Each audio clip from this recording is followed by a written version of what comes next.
Gente, que a Assembleia Legislativa da Paraíba fez na última eleição o que a Assembleia do Piauí pode fazer agora. Uma chapa foi eleita para o biênio 2019-2020 e a outra para o biênio que se encerra agora, 2021-2022. Eles fizeram uma eleição, lá cédula de papel mesmo, terminou a eleição, a mesa foi confirmada e em seguida já realizaram outra eleição. E lá tem uma curiosidade.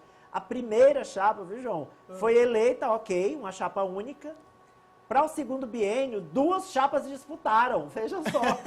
A briga era maior. No segundo biênio, houve uma disputa de 2 chapas e uma delas terminou ganhando. Mas as 2 chapas eram do mesmo partido. Então, isso. Então, você não está inventando a roda, olha aí. Estão modelando o assunto é interna corporis. Não tem o que se fazer. A mesa decide, a casa tem autonomia. E eu vou fazer que nem o deputado Temista. E não adianta quem está fora fazer zoada, não. Porque só vota os 30, né? Hoje o grupo que não quer esse acordo é a minoria.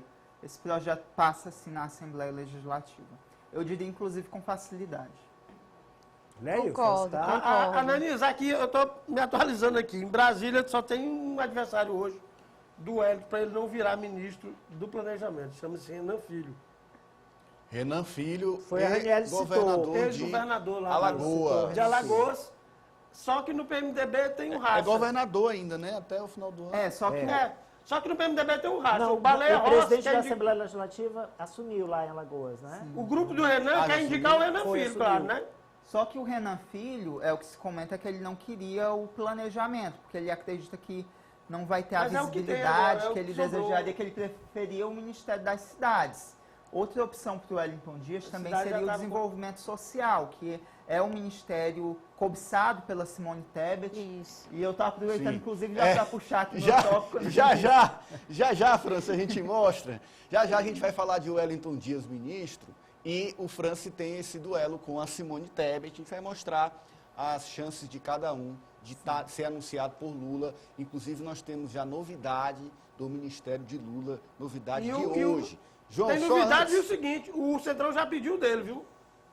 Sim, né?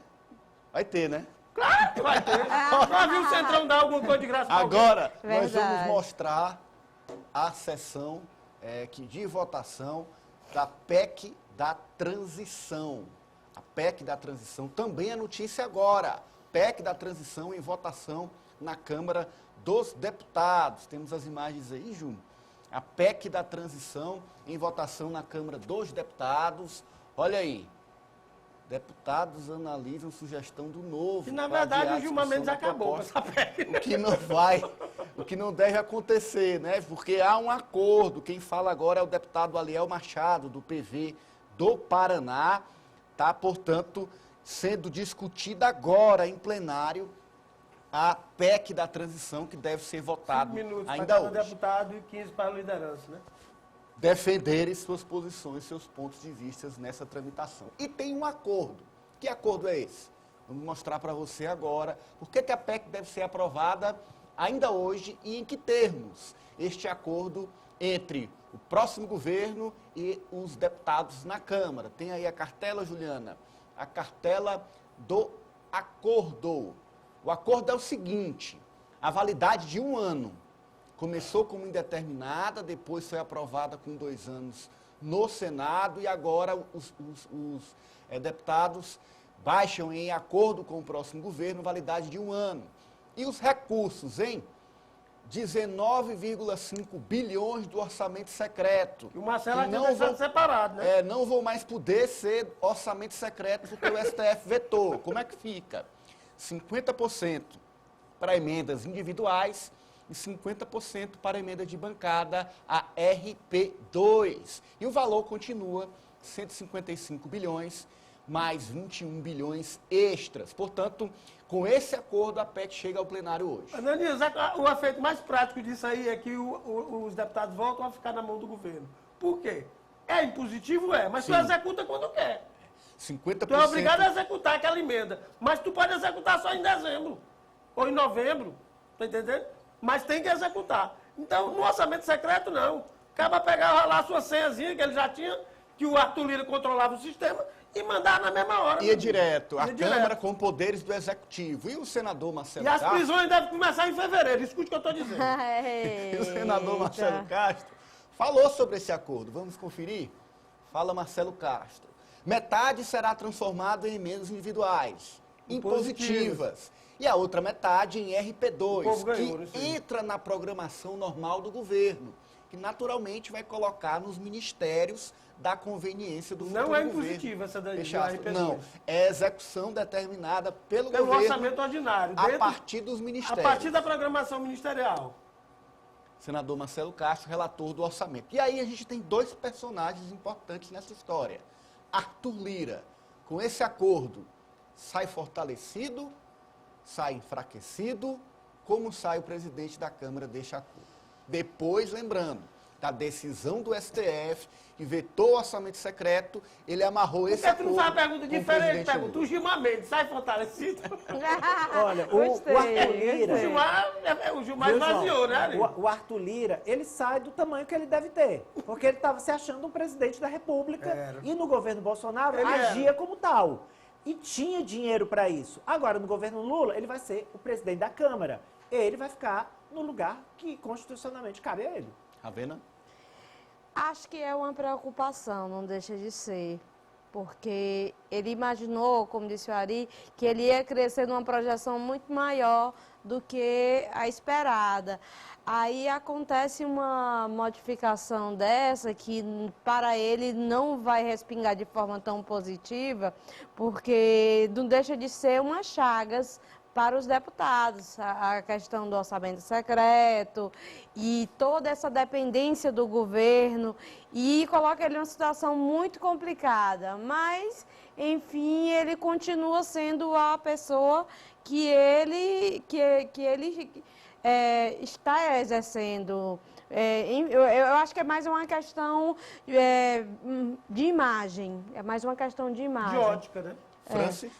Ele não perde totalmente o poder de barganha, porque, claro, a gente ainda vai começar, o governo Lula ainda vai ter início, terá uma série de pautas importantes a serem votadas, que precisarão ser negociadas com os partidos de centrão, aos quais o Arthur Lira ele tem um domínio dos parlamentares do centrão, mas, obviamente, ele perde um pouco da força, porque ele tinha esse valor, um montante muito alto, de 19,4 bilhões, isso empoderava o legislativo e agora não tem mais essas emendas de relator. Ele, na verdade, né, França, ele estava agindo quase como um primeiro-ministro, né? Quase. No regime E presidencialista. o Bolsonaro estava totalmente refém Não, do o Arthur Bolsonaro Lira. ninguém fala mais nem nele, é engraçado, né? E agora o Lula não, verdade. ele vai ter uma tranquilidade maior Deve para tempo exercer mesmo. o cargo de presidente da República sem ter ali a sombra bem perto do Arthur Lira. Claro que o Arthur Lira é uma figura importante, inclusive, nas articulações,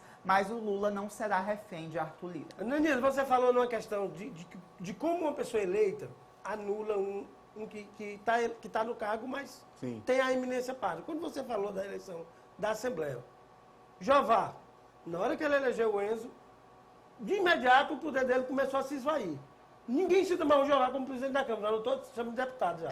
Sim. Você vê como é grave, né? Como é importante a gente olhar pelo aspecto que você destacou. O empoderamento é então, muito rápido. essa questão aí, no PMDB, uma coisa se entrelaça a outra. Vai passar mais por vaidade do que quem é efetivamente o presidente. Franzé, se ele tomar posse, ele é o presidente, acabou. O João voltou ao assunto da Assembleia. Mas é porque se entrelaça, se entrelaça. Ah, você está falando que o Lula, quando eleito, já Já esvazia o ninguém poder nem fala de mais, Bolsonaro. Cara. O Arthur Entendi. Lira nem fala mais. O Arthur Lira ainda teve um momento de humildade que ele foi na casa do Bolsonaro apresentar aquele projeto do senador vitalício, Sim. calado e sem eleição, né? Sim. Que o Bolsonaro foi sustentando quando chegou na hora. Como foi? Até para passar para o público, como é que foi? O Arthur Lira chegou lá com um acordo. Só, presidente, o senhor vai ter problema com o Supremo, com a Justiça, para o senhor não ficar na mão. Vamos criar um cargo de senador vitalício? Até o PT poderia votar, só para tu ter ideia. Ele estava contando com algum apoio do passo mais pragmático do PT. Só, o senhor vai lá. Disse, mas como é que eu vou ficar lá no Senado? Não, o senhor vai ter todo direito, gabinete, carro, tudo. E para me votar e disputar? Não, o senhor não pode vai ter voto, não. O seu voto não vai ter valor. É só ser uma figura, uma honraria, presidente, para o senhor ter uma medalha, é um prêmio que a República lhe dá. Mas eu posso sair candidato na próxima eleição. Eu disse, não, aí o senhor não pode ser candidato. Mas há nada, mas... Isso é fã ou é hater? Aí disse que o Bolsonaro pegou o papel e rasgou, né? Eu creio, inclusive, que o Bolsonaro futuramente vai se arrepender De não ter feito essa conta. Olha aí o- Na hora que, como diria o Tim Maia, na hora que ele puxar a primeira etapa, ele vai ver isso. Olha, lembrando que a votação está acontecendo na Câmara dos Deputados. Vamos tranquilo, né? colocar as imagens ao vivo da Câmara dos Deputados. Os parlamentares estão discutindo. Deve ser aprovado ainda hoje, porque há este acordo. Portanto, com a aprovação, com essas alterações, a parte alterada volta para o Senado Federal, que deve rapidamente votar para a PEC já ter. Ana Dias, olha lá para o plenário e veja como a matéria é polêmica, né? Só pela imagem do plenário já sabe que não Por tem quê, polêmica nenhuma, que foi feito um acordão, né? Porque quando a plenária é polêmica, fica um monte perto do microfone, já quase para tomar do que está orando, e fica um monte perto daquela mesinha que fica ali na frente, que é a inscrição da mesa. Né? O tumulto, Onde fica o se tumulto, inscreve, né? Então tá todo mundo no seu lugar, esquece. Tranquilo. Fala agora o Cumprindo a deputado tabela. Hildo Rocha, do MDB do Maranhão. Maranhão. Mas também, após a decisão do Gilmar Mendes, não tinha como não fazer esse acordo. O que o Arthur Lira ia dizer para o presidente eleito? Caso ele não aprovasse a PEC, o Lula teria ali a perspectiva de colocar isso numa medida provisória, já que foi autorizado pelo Supremo Tribunal Federal. Um detalhe, a situação do Supremo agora se inverte. Até um dia desse, o que a gente tinha? A gente tinha o crescimento. Aí vamos fazer uma coisa que eu vou fazer, porque é escrota, mas eu vou fazer.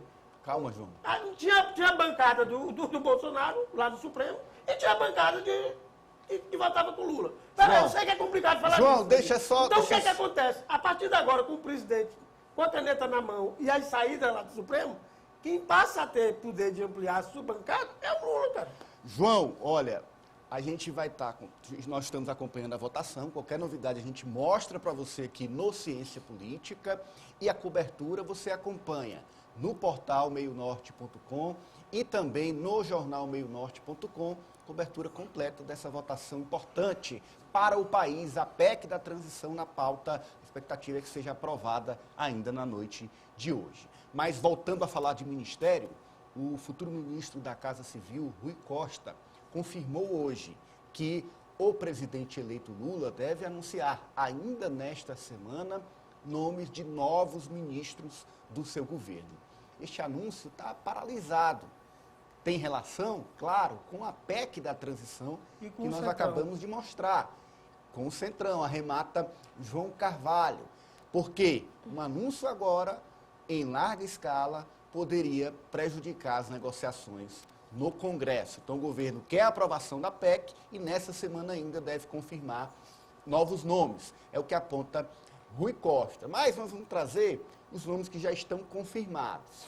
São 37 ministérios, 7 já estão com os seus titulares definidos. São eles, Fazenda, Haddad, Justiça, Margarete Flávio Menezes Dino. ali, viu? Tira o coelho aí.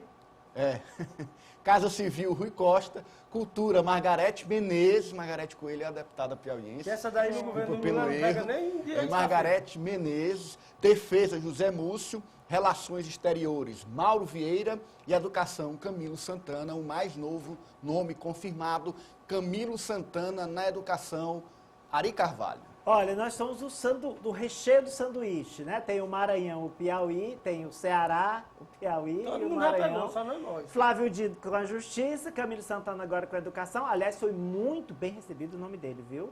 Claro que disseram, mas a Isolda Disseram Sena que até que seria deveria... Isolda, né, Ari? Isso, Ela vai exato. vai ter um cargo ela- importante. Sim, ela é no o segundo ministério. nome dele. Ele Ela vai escolheu Secretária a educação executiva, né? básica. Educação Básica, que é o que um dia a Átila Lira já Educação foi. básica ou FNDE?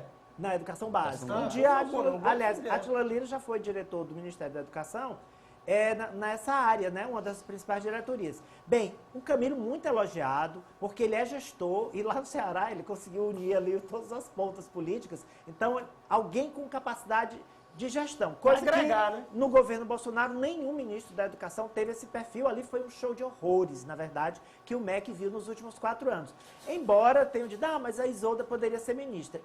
Só falta o Wellington Dias do Piauí. E aí? Só um negócio, o Centrão já disse o que quer, né? Qual é o O Ministério ministério? das Minas e Energia, eles estão... tradicionalmente, o Ministério da Minas e Energia, que é para hoje, Para qual partido? Não, pro Centrão. O Centrão vai escolher uma pessoa do lado Certo. deles. Pode ser no Progressista, pode ser em qualquer lugar. É do Centrão.